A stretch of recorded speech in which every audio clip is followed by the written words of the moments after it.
Hello and welcome to all you Leos. This is your monthly horoscope for March 2019. And let's delve into this month. This month is really one particular area of your life or one particular sign, which is, very much into the picture, which is Pisces. And for Leos, Pisces is their 8th house. And there's so much going on there. You have like a traffic jam going on in your 8th house. And it's all very gentle energy though.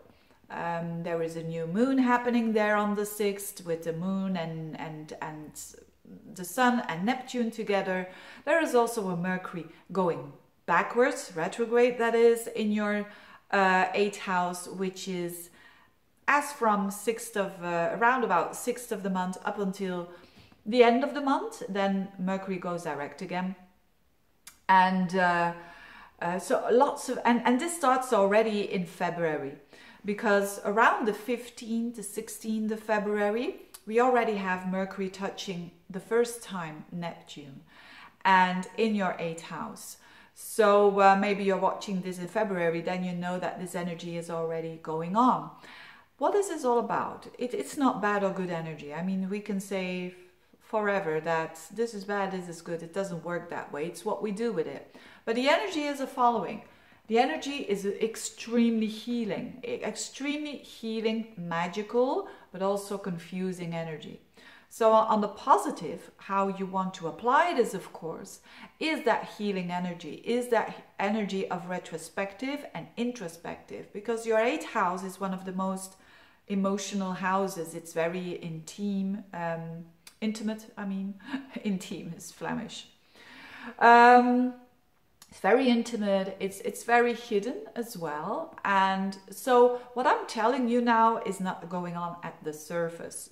People can't even not know that this is going on with you.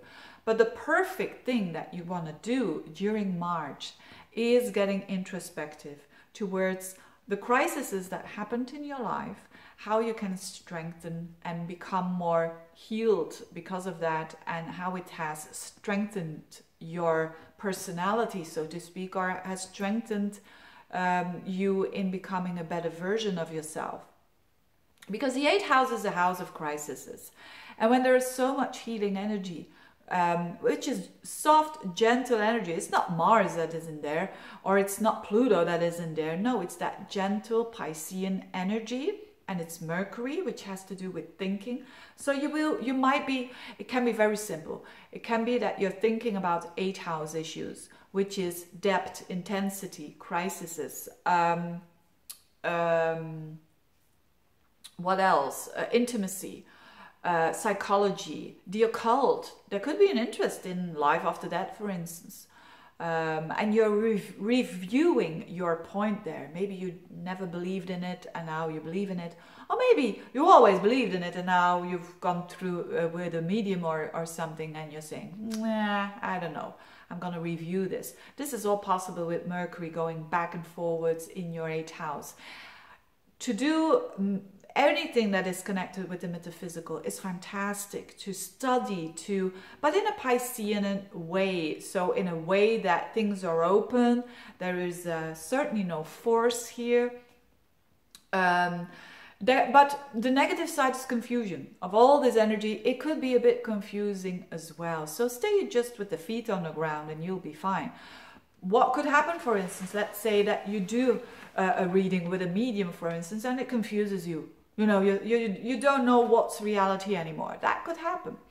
Or what you're learning around the metaphysical, whether it is astrology, whether it is tarot, whatever it is, it's quite all interesting, but it's a bit confusing, that kind of thing. But the confusion, when you see it as it's a means towards clarity, then it's not necessarily a bad thing, because clearance comes after the Mercury going direct again, which you will feel after the first week of April. On another hand, on a more material level, this could have to do with money of other people. So if that is the case, you have to be very careful. What do I mean? I mean taxes, loans, money that people own to you, or money that you share with a partner.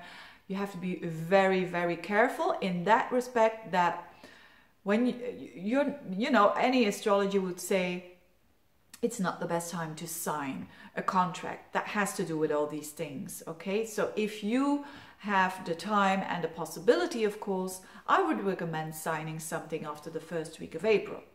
If you cannot postpone that, then it's, you know, you have to do what you can do and what you can control. If you cannot control it, you have to just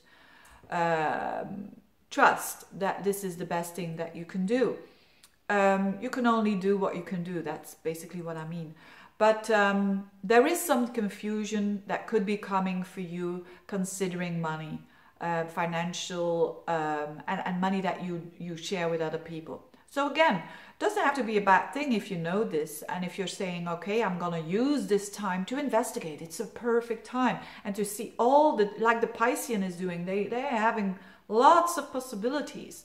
So let's say that you're having a tax problem, for instance, or there's something not correct. You know, the negative side of Neptune is not doing the right thing, so to speak, or not being clear about things. Well, now you have the time to clear it out. Maybe you can ask, you know, an accountant, or maybe another accountant, to ask for some advice, and then put it all together and take your time to do that. You know, these are all very practical things, but it's 8th house issues. So for some of you, it will be very financial, this energy, and for others, it will be more about your psychological insights, that, as I said, you know, more healing energy that has to do with thinking maybe about intense stuff, about, you know, death and rebirth, and about transformation. Thinking about those things can give you a lot of new information and a lot of new insights. So it's quite an intense period for you, Leo, because there's so much happening in a very intense part of your horoscope. So use it right, use it to get more clearance, and then it can be a very fantastic month. On the other hand, there's also happening something with more things that are more visible, which is Mars in your 10th house of career, and also Uranus there, clashing with Venus in your 7th house. This is the classic, you work too much and your wife is angry, for instance. For instance, this could be the classic scenario. Or it could be that work, in some way, work and relationship, close relationships, that they clash. Or work and clients, or work and business partner.